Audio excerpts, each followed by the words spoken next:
زول مرة كنت في لهون في قد سوين في لزران بربة تلفزيون أمي الفم ديث نتسوي دماينو ثكنا نسقر بالشوال دوم سلاي ذاقي زوج النار انت لزري بربة تلفزيون السارة مكن أدني اليوم إل من دنوان ونقفش أيني قوة الحال نمسلاي يمسلاين إقلاقا سيا غردا يتسيد ثوش ضاق مسلاي مشا إلى قد النيول أيني فغان وكذا تولين دي في لزران بربة تلفزيون في كل لقا نسقسي ذا شو يستقسيني قدام ذوق النار ذي لون يستقسي إيموسناون وقابل قدشن ثمغولين تسداويث تموري والنيفون داني لقا نسقسي يستقسينا تيلين ذوق النار هكاكيا هكني يليون أفياوين ذي نيول نغافيايم ذا شو يقفخ أساقي نسقر بالشوال غاف لحال نتسارتي ثميال ثيكلت ثميليث تذويل تيسقر بشن أين لا ديفارون اللي ثموث الجزائر أين شدنا حريش نتسارت هذا من قران كل كرا كاع حريش نسيا وسيا ما يلي ذا حريش إقلاقنا كنا أفيد النيول ماشي نكونيا نقدش قلنا أجي أكن أدناوية أما ينوث ذا شو إقلا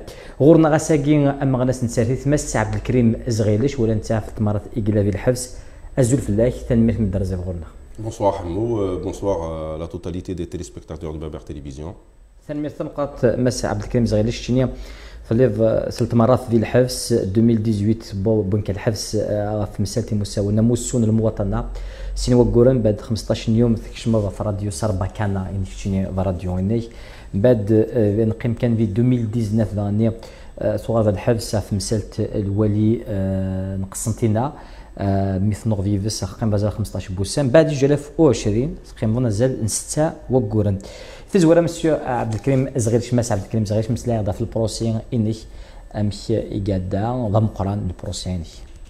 En réalité, les trois affaires, c'est les trois affaires où j'ai été en prison. J'ai beaucoup plus de dossiers que ça. Il n'y a pas eu que je suis là maintenant, je crois, à 7 dossiers. Il y a 5 dossiers dans lesquels j'ai eu des amendes. Il y a 4 dossiers dans lesquels j'ai eu des amendes. Il y a 3 dossiers dans lesquels j'étais en prison. Il y a un dossier qui est toujours en cours. On attend le jugement. Donc en réalité, depuis 2018, j'ai eu le droit d'avoir quand même 7 procès différents. Il y a eu, moi je peux diviser ça en deux parties pour être court, pour ne pas trop m'étaler sur ça. Il y a eu la partie avant Hirak et la partie après Hirak. Donc avant Hirak, il y avait le moment où on était dans le mouvement Mouatana, enfin pas comme moi de toute façon. Donc c'était là où j'ai eu mes premiers problèmes, mes premiers déboires avec la justice. Et j'ai eu l'occasion, je ne sais pas si on peut appeler ça une occasion, donc j'ai été déjà emprisonné en 2006, où j'ai passé à peu près, je crois si je me trompe, en 2006, je dis n'importe quoi, 2018, où j'ai passé 2 mois et demi à la prison de Koudia Constantine. Et là, c'est là qu'on m'a saisi ma radio, la radio Sarbacane. Donc on m'avait fait un certain nombre, j'étais déjà en prison et après on m'a créé une deuxième affaire. Donc l'essentiel là, et après on est passé à la période pré-Hirak, où j'ai eu aussi des déboires avec le Walid Constantine. Et pour finir, la plus récente, la dernière, l'avant-dernière en réalité, c'est pas la dernière, c'est l'avant-dernière affaire où j'ai passé 6 mois de prison pour atteinte à l'image du président de la République et c'est ça, des accusations. Et même là maintenant, j'ai une nouvelle, je suis toujours en sursis et j'ai une nouvelle affaire qui est en cours.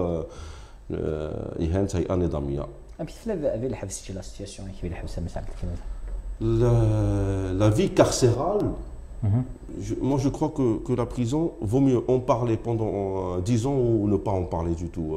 Donc pour schématiser, les conditions sont vraiment très dures sur tous les plans, même les choses les plus simples auxquelles d'habitude on ne fait pas attention. En prison, ça prend une importance capitale. Mais pour un peu, je dirais, adoucir un peu l'atmosphère, parce que je sais, je comprends, je suis conscient que c'est un souci, c'est plutôt une question très sensible, vu qu'il y a toujours des détenus d'opinion en Algérie, il y a des gens qui sont en train de souffrir actuellement, et je comprends parfaitement cette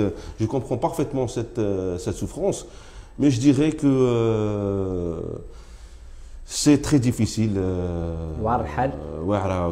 Comme tu dis, c'est vraiment difficile, que ce soit rien que prendre sa douche, ça devient le parcours du combattant. Se nourrir convenablement, c'est impossible. C'est impossible de se nourrir convenablement. Je dirais que l'humain a besoin de 1400 calories, si je ne me trompe pas, par jour pour être en bonne santé. À ce que j'ai vu moi en prison, il n'y a pas les 500 calories par jour.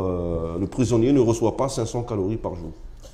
تواصلتيني لا فاميني مشي الساده تمثل تاكيا 3 فوا في الحبس مازال مشي الساده.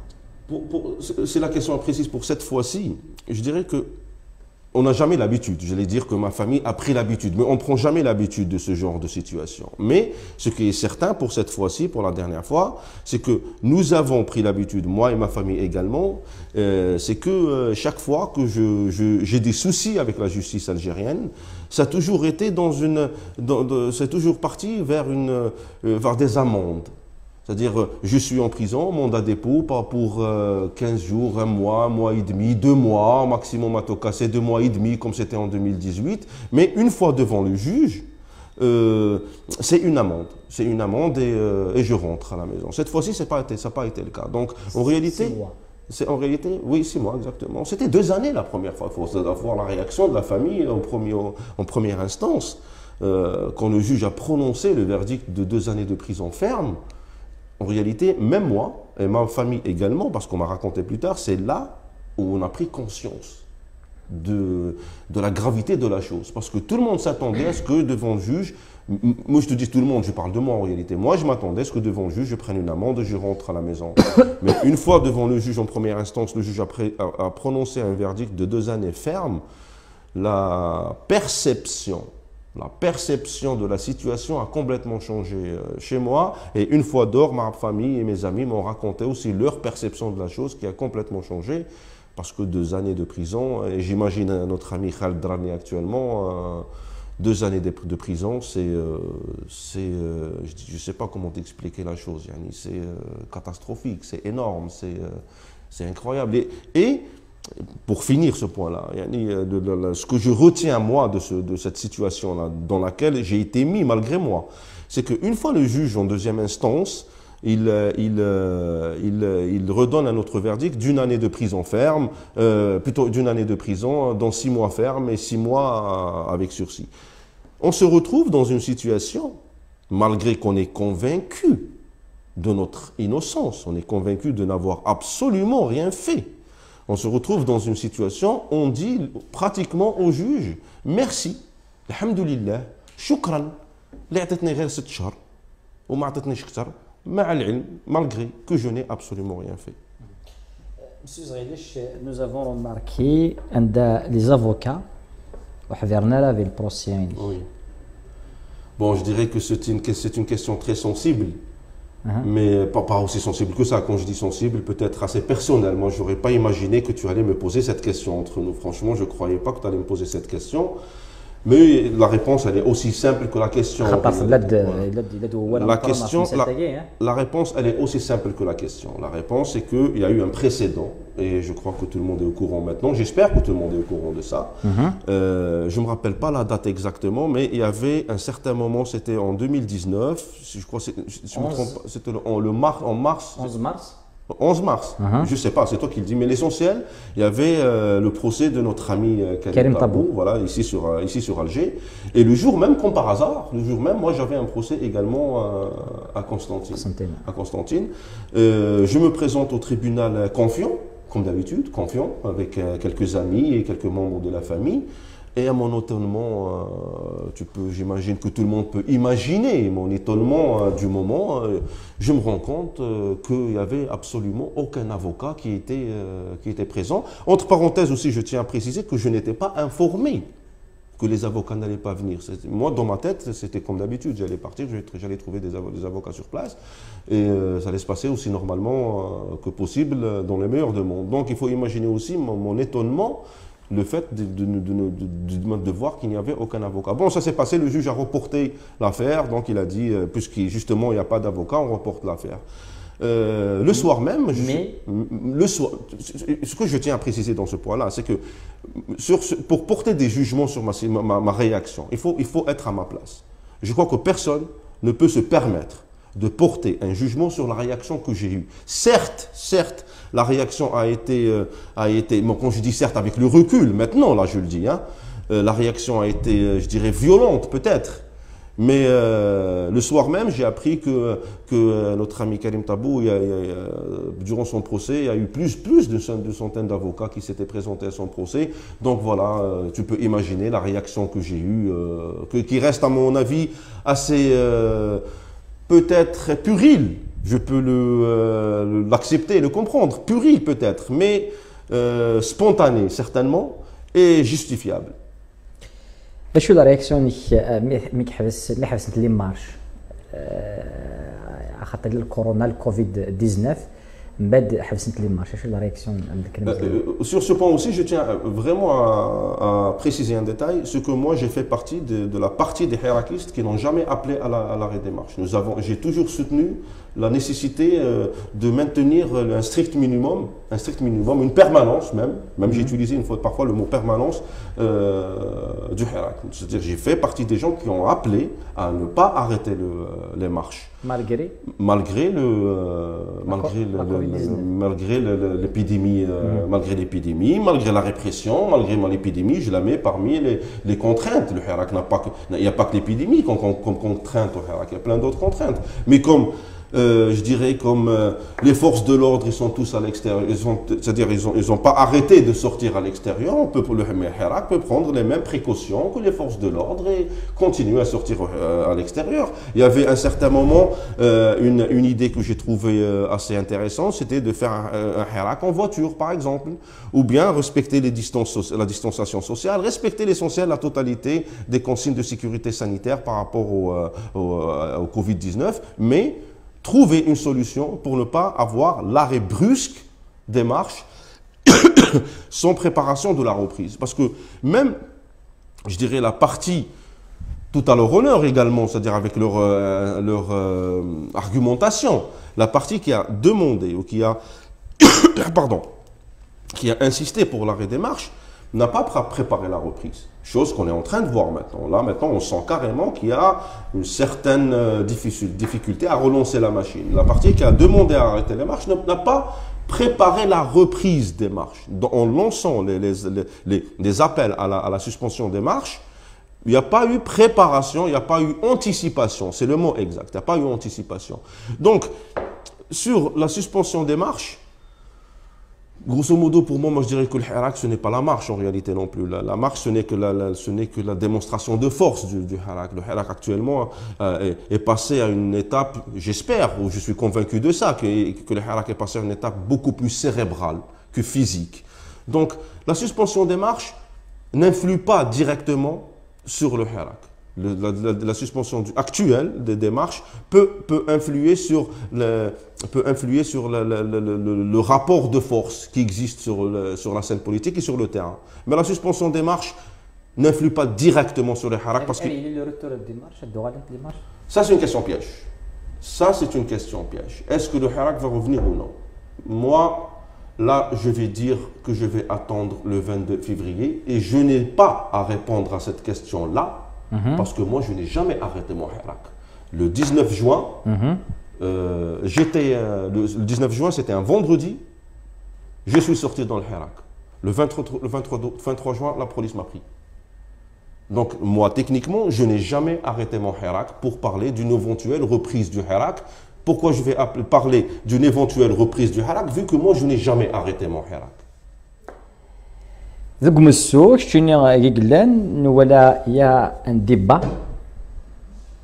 ايديولوجيك الا قوانش تاكاديرين ولا قرار لو ديبا ايديولوجيك. C'est normal, moi je crois que c'est parfaitement normal d'avoir un débat idéologique vous voulez dire à l'intérieur du hirak, oui, c'est ça? C'est parfaitement normal vu que même le hirak lui-même est un ensemble de tendances. Le hirak lui-même est un ensemble de tendances, donc c'est normal d'avoir des idéologies différentes à l'intérieur de ce hirak-là. Et si on veut que ce hirak fonctionne, ce n'est pas seulement accepter le fait qu'il y ait un débat idéologique, c'est de faire en sorte de calmer les choses d'une certaine manière et trouver les bonnes plateformes et trouver les bonnes phrases, trouver les bonnes façons de gérer ce débat idéologique. Parce que le débat idéologique, il est inévitable, il est existant, il est là. À nous de faire en sorte de sortir vainqueur de ce débat idéologique-là. C'est à nous, autant que hirakistes, autant que militants, autant que révolutionnaires, de gérer ce débat idéologique-là. Ce n'est pas le débat idéologique qui va nous gérer. Mais, nous, la violence verbale, il y a les militants. Oui. L'internet, nous, la tasse. La violence verbale, comment je vais t'expliquer ça franchement? Je vais vous expliquer ça. La violence verbale, qu'est-ce qu'on est en train qu'est-ce qu'on essaie de faire émerger de ce Hirak-là? On est en train d'essayer de faire émerger une nouvelle classe politique.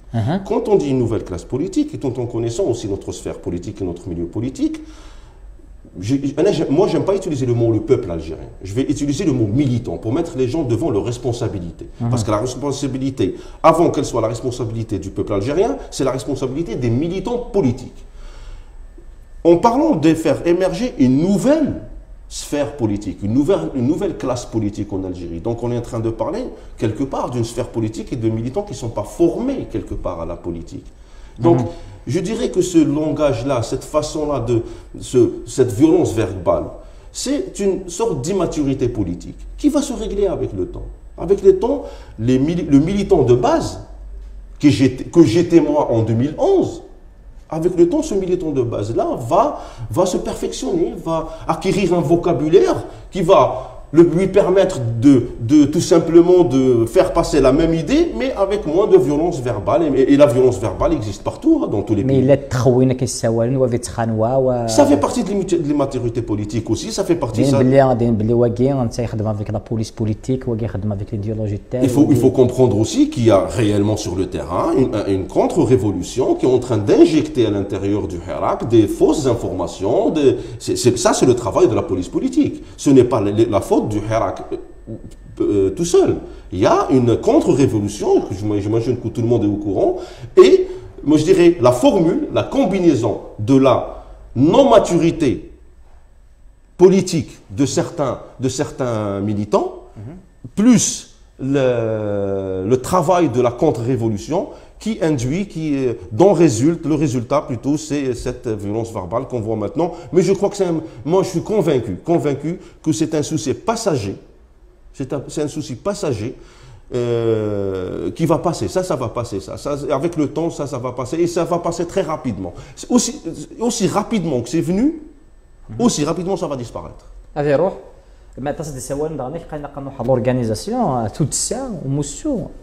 L'organisation, elle est plus que primordiale. L'organisation, elle est... sans organisation, il n'y aura plus de Hirak. Moi, si on me pose, j'allais dire, si on me pose la question, vous me posez la question. Pour moi, le risque sur la révolution, sur le Hirak, ce n'est pas la marche. Pour moi, ce n'est pas parce que la marche va disparaître que la révolution ou le Hirak va disparaître. Pour moi, c'est l'organisation. S'il n'y a pas organisation, c'est là que le Hirak va disparaître. L'organisation est un minimum syndical, peut-être, sur lequel il faudrait se mettre d'accord, parce que sans organisation, nous n'allons pas pouvoir développer notre révolution. Et dans le développement naturel du Hirak, sans forcer les choses, dans le développement naturel, c'est-à-dire que le Hirak naturellement va partir vers l'organisation. Nous avons eu maintenant, je dirais, un Hirak 1, un premier épisode du Hirak avant le Covid, donc où il n'y avait pas d'organisation. Nous avons tous vu à peu près comment ça a été géré, à peu près comment le Hirak a été absorbé et par le système et par la population aussi en même temps. Donc je crois que l'organisation est primordiale et les plus nantis politiquement sont certainement d'accord avec moi. Même si la violence verbale, c'est bien vers l'organisation des Hirak.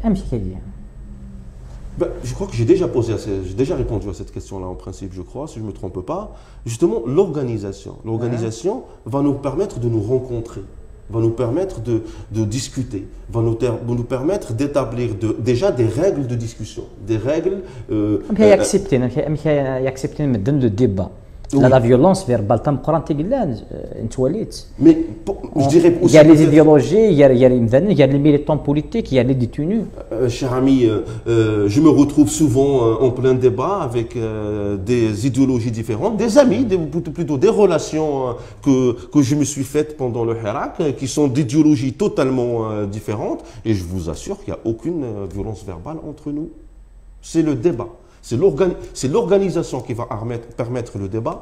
Et c'est le débat qui va permettre d'oublier ce mauvais souvenir ou cette mauvaise phase du Hirak qui s'appelle la violence verbale. ساكن زمار تروح l'organisation malgré نولى ساكي غطاس يقتنا غنش نتقرب الا كنروح غير ثلث ساعه كنا تيليا زي ثمورث الجزائر نولى ذاغني اكن يبغوا الحل نمسلايد لان تساكي لي زينيسياتيف لا نداء 22 فيفري نداء 22 فيفري يا بوكو طاس لي زينيسياتيف يقلاد شنو لا ليكتور كريم صغير شاف مساتك c'est ça voilà ça c'est passer à l'action. C'est se déplacer de la réflexion à l'action. Il est très important d'avoir ce genre d'initiative. Il est primordial d'avoir ce genre d'initiative. C'est ce genre d'initiative qui va permettre l'organisation de laquelle je ne cesse de parler. Que ce soit celle de NIDA 22 ou d'autres appels aussi. Donc, personnellement, moi je soutiens toutes les organisations. Et aussi, la nature n'aime pas le vide. Nous, si on croit si on est convaincu qu'on est en révolution, qu'on est des opposants politiques, c'est-à-dire qu'on s'oppose à quelque chose. Si on est en révolution, c'est-à-dire qu'on a un ennemi, entre parenthèses le mot ennemi, on a un ennemi en parallèle. Donc c'est cette organisation-là, c'est ce genre d'initiative qui va nous permettre de nous organiser pour nous permettre d'affronter cet ennemi-là. Quand je dis affronter cet ennemi-là, moi je fais principalement partie des gens qui croient, qui sont sincèrement convaincus que la solution ne peut être que politique de toute façon. Donc c'est ce genre d'organisation, ce genre d'initiative qui va nous permettre de trouver des solutions politiques aux problèmes que traverse l'Algérie aussi actuellement, qui reste quand même un problème historique pour l'Algérie. C'est une situation historique pour l'Algérie et heureusement la totalité de la population est convaincue que réellement on est en train de vivre une période historique, une période sur tous les plans l'histoire algérienne, à part la révolution nationale. Voilà, je peux mettre un parallèle, je peux mettre le parallèle de la révolution nationale. On est en train de vivre la continuité de la révolution nationale de 54. نكمل اول دقيقه اللي زران بربه التلفزيون قيمه ديفنا مازال نسقسي ماس عبد الكريم الزغيشي دوسانسي سيرتا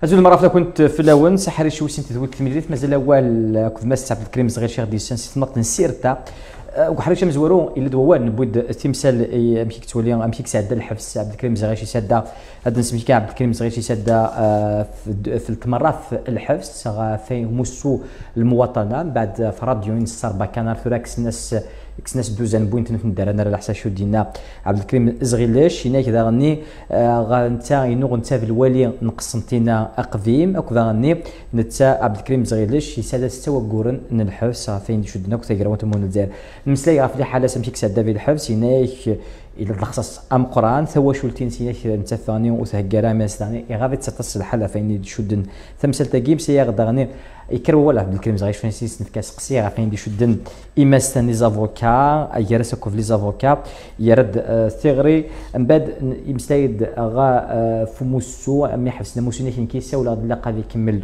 وموسو يحبسها غا ثغالين غا فموسون بوداول غا فمنو غاكين تحتي وانت مولي وين ايغلان في ثمور تاكو غاني امنوغ بتاولا ثقيا نولا امنوغ غير امغنسن تسارثي تاكواني غاثود سا نايس مكاي في تود سا لورغانيزاسيون مايلا ومنو نتا انك الى قبيلي لو ديبا اول نيكوسا اغفل ذيون يون نتا نكمل اول ذي تزويلت ثميليت مس عبد الكريم الزغيلش اقلا غنتعيش يون الوقت عندها الى ونفاث كوفيد 19 امشي سوالا اسدو الشغال من الحكومه تمورتنا الجزائر ونفبر تمورتنا الجزائر عندي شد نفهم حرش نتسارتيت بوليتيك يعني نتمتي سوسيال امشي سوالا فشتين. Je dirais que la gestion, c'était une gestion policière. امي Une gestion policière pour des soucis sanitaires. Une gestion policière pour des soucis, pour des problèmes sociaux. Le système en Algérie a exploité totalement et indiscutablement la pandémie du Covid pour se régénérer, pour reprendre les rênes du pouvoir, pour reprendre les rênes de la, pas du pouvoir, les rênes de la contrefaçon du pouvoir, d'un pouvoir contrefait. La gestion était une gestion qui allait beaucoup plus vers la destruction de Hirak que pour la sauvegarde du pays. Cette gestion, le système en Algérie a utilisé cette aubaine de la pandémie. On a vu déjà l'augmentation significative, exponentielle du nombre de détenus pendant le Covid. Il y a le plus grand nombre de détenus politiques en Algérie, parce que moi j'utilise plus le mot politique détenus d'opinion. Pour moi, c'est des détenus politiques. Et le plus grand nombre s'est effectué pendant la pandémie. Donc c'était une gestion policière. Comme ils disent, c'est une gestion. Le système a utilisé tout simplement, tout clairement, a utilisé la pandémie pour massacrer, essayer du moins de massacrer l'opposition qu'il y a contre lui en Algérie. Voilà. نولا دي تمثلت كي ميكلا ونفافا كوفيد 19 نولا الدينار يصبد تمثلت ليكونومي هذا مساعد مون الجزائر اللي حالا تلمسا غاساكيت مون الجزائر الناس الصغيرش. Mon ami, cette question-là, tu sais, moi je crois qu'on devrait peut-être faire une émission rien que sur ça. On devrait faire une émission rien que sur ça. Parce que là, depuis tout à l'heure, on est en train de parler de politique, on parle de politique d'une certaine manière. Mais la politique, pour moi, n'est qu'une extension de l'économie. L'économie reste le point le plus important, que ce soit en Algérie ou autre part. La politique est un résultat de l'économie. La situation politique actuelle en Algérie est aussi un résultat de l'économie. L'Algérie actuellement est en train de passer une de ses phases les plus critiques et les plus alarmantes. Ne pas avoir peur réellement de la situation économique prévalente en Algérie, c'est de l'inconscience. La chute du dinar, même en parlant de ce qui n'est qu'un détail en réalité, parmi plein d'autres détails, même la valeur, le dinar dans sa valeur très basse actuellement, et il est malgré ça, il est soutenu. Ce n'est pas la véritable valeur du dinar. La dévaluation, plutôt quel est le sujet qu'on peut ne pas aborder, qui peut être, parce que moi je veux pas être taxé d'alarmiste, parce que c'est facile de taxer les gens d'alarmistes. Quel est le sujet économique qu'on peut traiter en Algérie sans rentrer dans une panique alarmante? Je reviens sur les gens qui disent qu'il n'y a pas d'économie en Algérie. Il n'y a jamais eu d'économie en Algérie. Nous avons été des commerçants toute notre vie. Nous avons trouvé une source, tout simplement, une source naturelle qu'on a vendue. On a passé depuis 62. Nous sommes des commerçants. Nous sommes des commerçants. Voilà, l'Algérie est un pays commerçant et le commerçant, c'est celui qui n'investit pas dans l'outil de production, mais plutôt dans voilà. Le commerçant ne n'investit pas dans l'outil de production. Le commerçant investit dans l'outil de distribution. Le commerçant n'investit pas, l'économie investit beaucoup plus dans ce qui va lui permettre de diffuser son produit que dans ce qui va lui permettre de produire ce produit-là. La situation du pays, elle est plus qu'alarmante. Le taux de chômage, on est à 15% de taux de chômage pour une population de 40 millions, avec la bombe démographique, on ne se rend pas compte aussi, la bombe démographique qui est à côté. 45 millions. Économiquement, on est en 1986. On est en 1986. La situation économique en Algérie, c'est pratiquement, pour ne pas dire c'est la même, et la situation économique de 1986. Pourquoi? Parce qu'en 1986, nous étions en train de vivre la même chose. La chute des prix, la chute des prix des hydrocarbures en général, la dévaluation du dinar, l'inflation, et on est sur les portes d'une inflation à 2 chiffres. Pour ne pas être alarmiste, on est sur les portes d'une inflation à 2 chiffres. Je dirais pas réellement par rapport à ce qui est. Il y a une crise sociale. Il y a une crise économique énorme qui est sur les portes. Une crise sociale. C'est sûr, la crise sociale va venir juste après. C'est certain que la crise sociale. Et je crois qu'on est déjà en train de vivre les premiers prémices de cette crise sociale. Mais avant d'arriver à cette crise sociale-là, même sur le plan de solution, moi je voudrais pas rentrer dans les détails parce que je t'avais dit sur ça, il faudrait quand même qu'on fasse, si tu veux, moi je suis à ta disposition, réellement une émission rien que sur ça. Il y a certaines décisions qui sont en train de parler d'importation de véhicules, par exemple. Maintenant en Algérie, moi je trouve qu'il y a certains ministres, sans parler des ministres, on parle d'un gouvernement en réalité, qui est en train de parler d'importation de véhicules. Actuellement en Algérie, on nous parle d'importation de véhicules. Est-ce que c'est une priorité? Est-ce que c'est une priorité? Est-ce que c'est ça notre priorité actuellement, parler d'importation? Est-ce que c'est-à-dire ce que nous avons comme réserve de change, ce que nous avons ce qui reste, je dirais les plus gentils, ils disent c'est 8 mois d'importation. C'est-à-dire il nous reste 8 mois d'importation. Est-ce que une année, d'accord, il nous reste une année d'importation, de réserve de change qui vont nous permettre d'importer pour une année. Est-ce que maintenant, parler d'importation de véhicules... C'est du populisme politique? C'est du populisme politique, exactement. C'est pour faire plaisir à X et à Y. On parle de... Et même si on revient aussi sur les votes, plutôt les budgets votés lors de la dernière loi de finances, les budgets alloués à l'armée, les budgets alloués aux Wizard al-Moujahidine, les budgets alloués... Est-ce qu'on se rend compte réellement que l'armée en Algérie et Wizard al-Moujahidine, leur budget dépasse le budget du ministère de l'Industrie, de l'Éducation nationale, plutôt de la Recherche nationale? Est-ce qu'on se rend compte de ça? Parce que c'est pas possible comme ça. Moi, je n'arrive pas à comprendre comment ces gens-là ils sont en train de fonctionner. Dans la situation économique où on est, au lieu d'utiliser ce que nous avons comme réserve pour renforcer l'outil de production, nous pensons importer des voitures. C'est un point parmi tant d'autres, mais on dirait que c'est peut-être le point le plus simple. C'est pour ça que je parle de ça, le plus simpliste, pas le plus simple, le plus simpliste. Mais la situation, pour revenir à ta question, à votre question plutôt, la situation économique du pays, elle est réellement alarmante. Et il faudrait se préparer à une réaction sociale très très violente.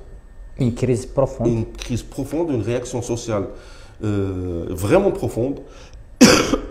Et les 2 seules solutions que je suis en train de voir à ça, réellement les 2 solutions que je suis en train de voir à moi à ça, c'est ou bien la solution de l'oula, mu'jiza ilahiya, c'est-à-dire on va dormir ce soir, demain matin on se réveille, on trouve pétrole à $150, comment ça s'est passé en 2001, 2002. Voilà, en 2007, 2000. Et je ne suis pas très mu'jizat ilahiya en réalité. La deuxième solution pour prévenir la crise sociale, c'est que une solution politique s'impose. Et c'est quoi cette solution politique s'impose? C'est qu'il faudrait qu'actuellement, là, maintenant, on ait ces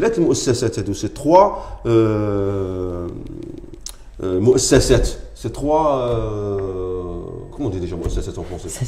Institutions. Voilà, ces 3 institutions qui est la présidence de la République, le gouvernement et le Parlement. Il faudrait que ces institutions sortent réellement du peuple.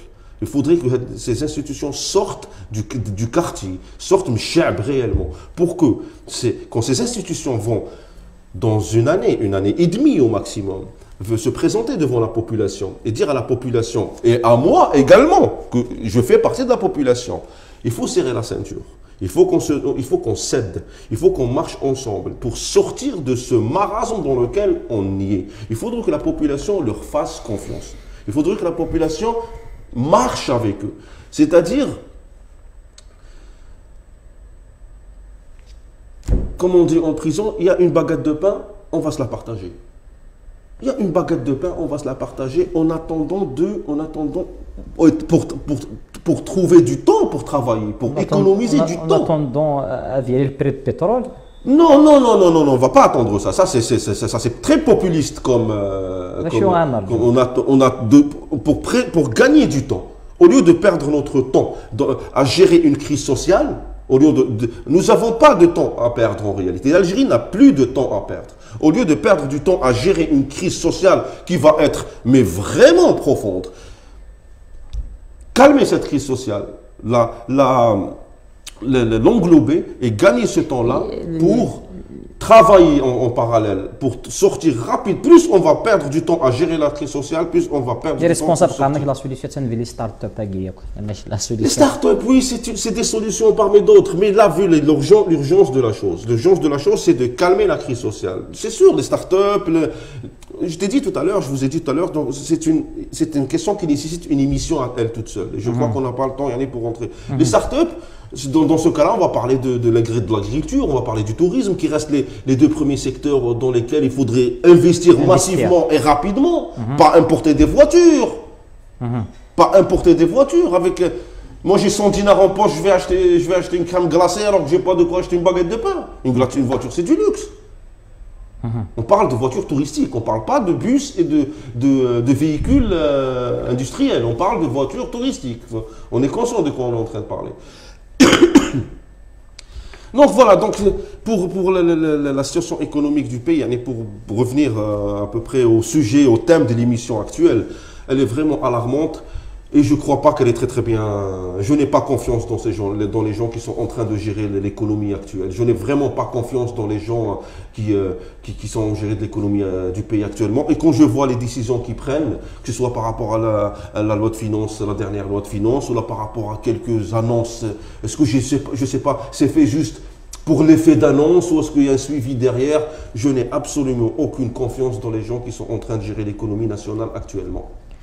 نروح سحرش النظام سحرش عندنا مسلايا شو ديفران دي سمورس نلزاك شويه الحبسي صلي الى الدستور ثمن داوس لا كونستيتيسيون الى دوف ديال الناس دغني سورا يا ان ديبا بور نخمم دي ريفورم سور لو كود الكتورال كنا فين لي زيليكسيون يدي في الدون لا بيان في لا ولايه لا بي لا بي سي يا دي دوتر بارتي بوليتيك مالغرا سا كان لوبوزيسيون يزمر تكين بارتيسيبين في لي زيليكسيون لان كيقارن مانت لي ريفورم نتسكي باسكو الا كنخدم لا كوميننا غنخدم خلفك لا بيان انشتاقيك la lecture de M. Abdelkrim Zaghilich.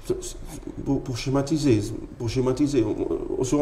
je découpe votre question en deux parties. On commence par la Constitution. Ce qui reste un avis personnel et l'ancienne Constitution, celle juste, parce que l'ancienne, nous, nos constitutions, c'est un cahier de, comme disent, je vois certains posts sur les réseaux sociaux, un cahier d'essai, chaque fois on a une Constitution. Mais la dernière, l'avant-dernière plutôt. 1er novembre. Voilà, celle d'avant 2016. Elle était relativement bonne.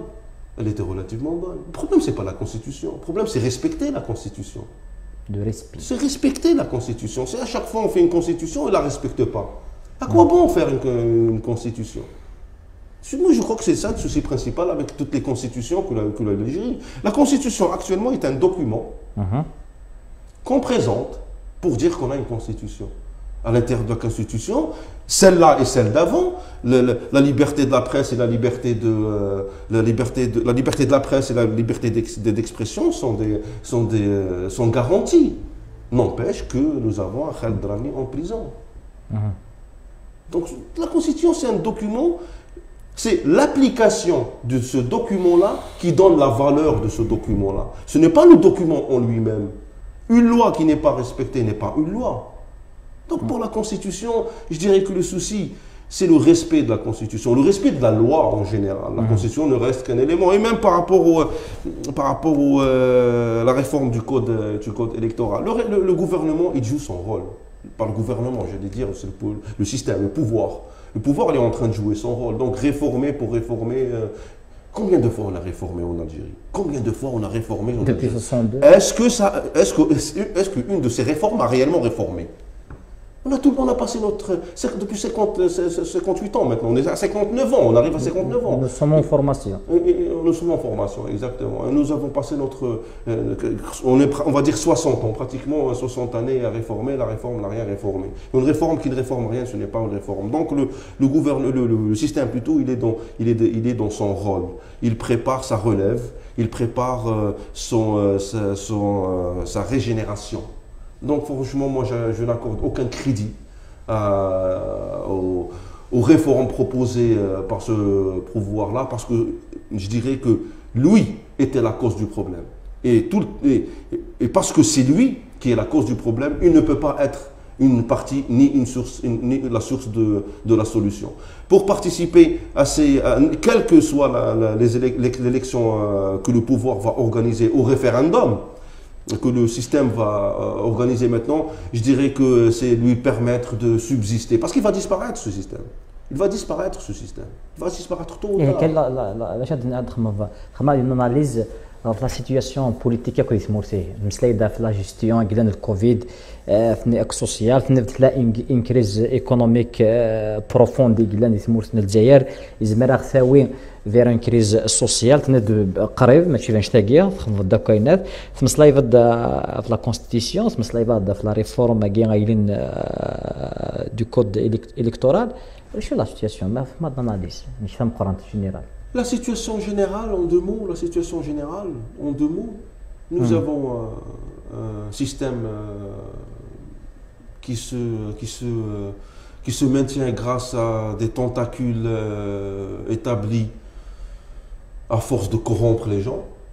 Et nous avons une révolution populaire en face qui veut changer ce système-là. C'est une situation qui reste très dangereuse. C'est une situation qui reste préoccupante et sensible. Parce qu'à un certain moment, ce qu'on peut comparer, on est quelque part dans les 10 années de la révolution tunisienne. Donc si on peut faire une petite comparaison avec ce qui s'est passé en Tunisie.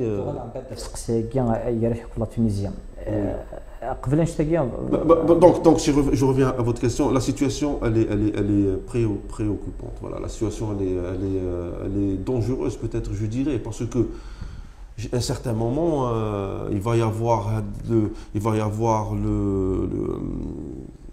qu'on n'espère pas en réalité, on ne voudrait pas qu'il y ait altercation entre deux visions totalement divergentes d'une Algérie.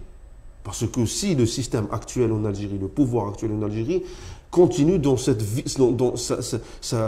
façon d'agir, dans sa race, voilà.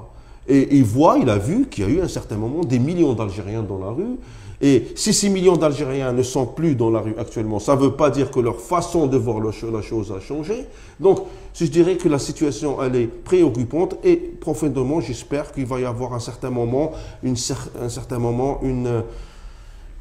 un jet d'intelligence, un jet de nationalisme peut-être, un jet de bon sens tout court en réalité, de bon sens. Voilà. De bon sens qui va permettre ترجع المياه الى الدوران ومن صندوق نسد يمكن قبل كملنا وسقسي في الديفي تيبورا في الديف دا بروبليم اميار ديال لا تونيزيا كولا الجيريين تنقيط سيدينا قبل نشتاقي لو كان نروح لحاله قسنطينه السيرتا لحاله السيرتي البوليتيك في قسنطينه السيرتا مشيت لدا Constantine. Constantine, je dirais que c'est pratiquement... C'est la même chose en Algérie. Mais puis tu poses de Constantine, on va prendre Constantine comme exemple. On ne va pas parler de Constantine parce que c'est Constantine. On la prend comme exemple. La scène politique à Constantine, qui n'est pas la capitale d'Algérie. Parce que peut-être s'il y a une scène politique en Algérie, s'il y avait une scène politique, on ne parle pas, tu parles de la scène politique post... La question, c'est avant ou après le Hirak? Les deux. D'accord, voilà. Donc c'est la même scène, j'imagine, c'est la même scène, un peu en partie, la même scène partout en Algérie. Constantine, je dirais qu'avant le Hirak, il n'y avait pas de scène politique. C'est-à-dire que si on rentre dans la politique officielle, la scène politique, c'est les députés, c'est les élus. Je peux te les schématiser tous les députés, sans exception, sans aucune exception. Il y a 12 députés à Constantine. C'est des fonctionnaires de la wilaya, ce ne sont pas des députés de la population. Même les élus, ce ne sont pas des représentants de la population. C'est des fonctionnaires chez le wali et chez la wilaya. Il y a l'opposition. Il n'y a pas d'opposition, justement. C'est ça l'opposition. L'opposition, elle peut être que populaire. Mais l'opposition populaire, elle est venue avec le Hirak. Mais avant le Hirak, il n'y a pas de scène politique, il n'y a pas d'opposition. La population s'oppose, mais s'oppose comment? Ce n'est pas organisé. S'oppose à travers des discussions dans les cafés. Le soir, on se rencontre dans un café, on discute et on rentre. Avant le Hirak, il y a une seule scène politique, c'est la scène politique officielle, qui est représentée par qui? Par les partis politiques présents, qui sont représentés par qui? Qui sont représentés par leurs élus, qui sont les députés au niveau du Parlement et les élus locaux. Et après? Si on reprend, si vous permettez, on reprend la totalité de ces gens-là, à la totalité de ces gens-là, c'est des fonctionnaires de la wilaya. Il n'y a pas de scène politique en Algérie avant le Hirak. Après le Hirak, qui a donné l'occasion à la population de s'exprimer, on a vu quand même que parmi les premiers slogans utilisés dans le Hirak, c'est FLN RND à la poubelle. Et ce n'est pas Constantine, je répète, ce n'est pas que Constantine. C'est la totalité de l'Algérie. Il n'y a pas que la FLN ou la RND. La FLN ou la RND, maintenant c'est devenu caricatural. Donc, pour te dire, la scène politique, Constantine autre part, il n'y a pas de scène politique avant le Hirak. Il n'y a jamais eu de scène politique à Constantine. Tu m'as posé la question à Constantine. Moi, je te réponds de Constantine. Hein. Je laisse aux gens de Tlemcen de répondre pour Tlemcen, les gens de Skikda de répondre pour Tlemcen, les gens de Betna, les gens de Moustranim, de Tizi Ouzou, de Bjaya et d'Alger aussi. Donc, à Constantine, il n'y a pas de scène politique avant le Hirak. Il y avait des fonctionnaires politiques. Des fonctionnaires politiques qui bossaient pour le système. لا تونيزيا وي كارزو والد النيف لا تونيزيا ام يرى ساكا مازال كان باين بوضع ديزان سمي غالي السيستم بن عليه يار لا تونيزيا كنت موت من الجزائر ما نخمم كومباريزون باش يقول لك ندغني افن تبع ساكي باش يولي لوسون دناوي تمسيرين دناوي S'il y a une chose à garder, pas une chose, c'est-à-dire la différence principale. Bien sûr, avec la Tunisie, nous avons un certain historique avec le peuple tunisien. Nous avons un certain historique, pas un certain, un énorme historique en commun. Donc nous avons plein en commun sur le plan culturel, sur le plan, je dirais, réflexion, façon de voir les choses avec le peuple tunisien. Mais sur la situation de la révolution des Jasmins, l'évolution plutôt de la révolution de Jasmin et l'évolution du Hirak algérien, la révolution du sourire, quelque part aussi, on sont en parallèle. La différence majeure, c'est qu'en Tunisie, l'armée tunisienne est restée neutre. L'armée tunisienne n'a pas pris parti à garder une certaine neutralité, pas une certaine, à garder une neutralité. L'armée tunisienne a fait en sorte qu'il n'y ait pas de débordement sécuritaire, sans prendre parti, chose qui n'a pas été le cas en Algérie. C'est ça la différence majeure. Il y a une autre différence qui est aussi importante, mais relativement moins importante que la première, mais qui reste aussi importante. En Tunisie, il y avait une société civile qui était formée, qui était prête, qui était là, qui était, quand je dis société civile, sur toutes ses formes, syndicalisme, certains partis politiques également. La Ligue des droits de l'homme. Voilà, c'est ça la société civile. Quand on dit la société civile, c'est l'ensemble de ces organisations, de ces mouvements et de ces rassemblements. Donc en Tunisie, en parallèle de la première différence, c'était la position de l'armée, et en deuxième position, la société civile qui était quand même assez présente sur le terrain, qui était déjà là en réalité. C'est ça les deux points de différence entre ce qui s'est passé en Tunisie, ce qui s'est passé en Tunisie et ce qui se passe actuellement en Algérie. Les leçons à Là, c'est le son qu'on va prendre des Tunisiens, c'est on revient à la première question. Voilà, on revient à l'organisation de la société civile sous différentes formes. C'est-à-dire, moi, je crois que les véritables militants actuellement ne devraient pas bloquer les initiatives, même dans le cas. Telle initiative, je ne parle pas des initiatives qui émanent du pouvoir, on est clair, hein. Je parle des initiatives qui émanent de la révolution, qui émanent du Hirak. Je ne parle pas des initiatives qui émanent du système. Donc, je devrais que nos amis qui nous écoutent, j'espère, les plus lotis en sensibilité politique, ne devraient pas bloquer Non, ceux-là ne vont pas le faire d'ailleurs. Je dirais les moins lotis peut-être. Ne devraient pas bloquer les initiatives d'organisation de la société civile. Ils devraient au meilleur des cas, plutôt les soutenir et les aider, et au pire des cas, les perspectives. les perspectives, elles peuvent être qu'algériennes. Voilà, les perspectives, parce que là tu reprends le mot perspective, les perspectives ne peuvent être qu'algériennes. Parce que moi-même, je fais partie d'une organisation à caractère purement politique et qui a un but bien précis, qui est de fondre un parti politique. Et comme par hasard, elle s'appelle Perspective algérienne. Je sais pas si tu as fait exprès d'utiliser le mot perspective ou c'est venu tout seul. Donc les perspectives, tu sais, on est en train de tourner dans le même rond. Les perspectives actuellement, la perspective actuellement, c'est de s'organiser. C'est de s'organiser sur...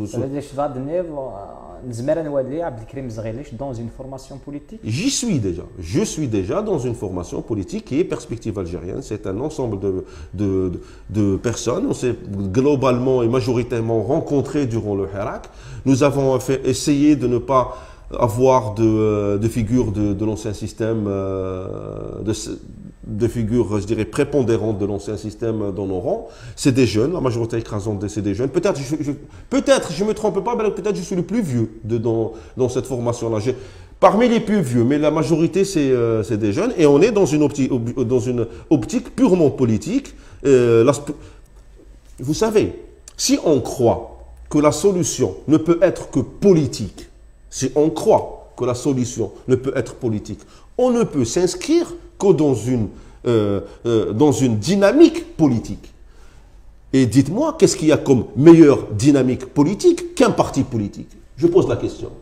Ce n'est pas pour me justifier. Je voudrais bien avoir la contradiction à cette formule-là. Donc, je suis déjà dans une formation politique, elle s'appelle Perspective politique, on est présent sur 30 wilayas maintenant, on est à 300 signataires actuellement. La majorité de ces gens-là, c'est des jeunes hirakistes, c'est des jeunes, et on s'est rencontrés justement à l'intérieur du Hirak, et notre objectif, c'est la création d'un parti politique pour entrer... un nom Wikipédia. Il y a Yassine Aswan, Semira Msoussi, il y en a plein en réalité, ça je t'ai dit à peu près... Et on est dans une optique purement politicienne et si on est dans un parti politique, c'est pour faire partie de la décision politique. C'est pour ça qu'on est dans un parti politique. Ce qui s'est passé en Algérie de 62 jusqu'à maintenant, je dis jusqu'à là maintenant, jusqu'à mercredi, on est mercredi, c'est ça, jusqu'à aujourd'hui, c'est que une véritable opposition en Algérie n'a jamais réussi à participer à la prise de décision politique. Ce qu'on a vécu les 20 dernières années, par exemple, pourquoi on est arrivé à cette situation catastrophique? Parce que le système s'est arrangé pour ne pas avoir quelqu'un pour le surveiller et pour prendre décision en même temps. Ce n'est pas, je ne suis pas en train de mettre ça sur le dos des partis politiques qui existaient. Je pense à certains partis politiques qui existaient sur le terrain. Eux-mêmes, quelque part, ils n'ont jamais eu l'occasion de vraiment activer de ce milieu-là. Mais avec l'ouverture que nous permet le Hirak d'avoir, on espère passer à une autre étape. قلنا كيف تزولت بوساقي مساعدة في الدنيا خالد درارني محباس كعدمو. Khaldrani, tout le monde, pas que Khaldrani, tous les... Le mot que je peux dire, et surtout vu que j'ai vécu la prison, parce que j'ai vécu la misérie, parce que là, vraiment, il faut y être pour le comprendre. Moi, je ne peux être que très solidaire. Je sais que les personnes convaincues, c'est pour rassurer un peu leur famille aussi. Je sais qu'une personne qui est convaincue, je ne veux pas partir dans la victimisation. Non, moi je veux partir sur autre chose. Pourquoi? Les gens convaincus à l'intérieur de... Lui, il est en prison. Ça, c'est un sentiment que moi j'ai eu. Moi, je suis en prison. Je sais que je suis là et j'ai rien fait. Je sais, je suis là, je n'ai pas volé un téléphone.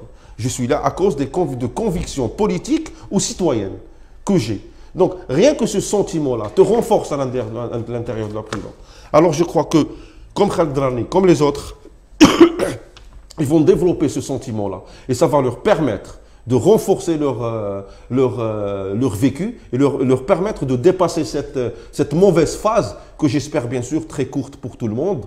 Et je suis certain qu'ils savent qu'on les soutient tous de l'extérieur et qu'on ne cessera jamais de les soutenir. Un mot de la fin. Un mot de la fin.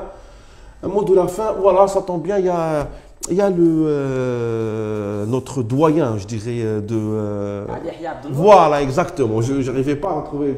J'attendais un petit coup de main de ta part. Le doyen de l'activisme, des droits de l'homme, de la gentillesse peut-être. Parce que le monsieur, quand je vois, j'ai l'impression que c'est d'engagement, de gentillesse aussi. Le mot de la fin, je crois qu'il a fait il fête ses 100 ans, je ne me trompe pas, pour ne pas dire de bêtises. Je crois qu'on devrait quand même prendre exemple sur ce monsieur-là. Je crois que tous les Algériens devraient prendre exemple sur ce monsieur-là. Voilà ce que j'ai comme mot. Merci. Merci à vous. Merci à Berbère Télévision qui a toujours été là pour moi en réalité, qui m'a toujours soutenu. Et je remercie l'ensemble des auditeurs de Berbère Télévision et toi spécialement, le meilleur journaliste du monde. Merci. مازال غنتيسين مازال غنمد مازال غنقار مازال غنسين مازال غدكفري لكن كو كاف سورفن ما الا في التيلي سوش راسي غرسان مازال ندمد هكانيسين كنا نتشر انون سلام كنا غداونم وغادي كما فول ونكمل غرز ذاتنا تنميثهم دوكنا واحد من فاعل شبح انت زولت نتمديت بوساقي تجميل التوغالي على يحيى عبد النور مسا على يحيى عبد النور صفحه مقرن ونكون لا دوك دين الماذ الناس اطاس غيس الماذ اطاس يغدي مسلاي نسالم ما استغزي لامار تازمات تزمبور نسالم اكن اديوغال ودي مسلاي ودي في كوالني سمحيك تولي ثمور نسالم في حضار إيواشو إكسالام إيوسير مينس ساكن ثمور تبدا غا في فارنيس تنمير ثم قرانت حد حنو ما راه كنت في الاول انت قلت لي زعما بيربا تلفزيون نبغى نفكا كوال اللي وني بغانا كدي مسلاي غورنا ونتقنا راه امسلاي ونتفرى راه اول ارثمي ليث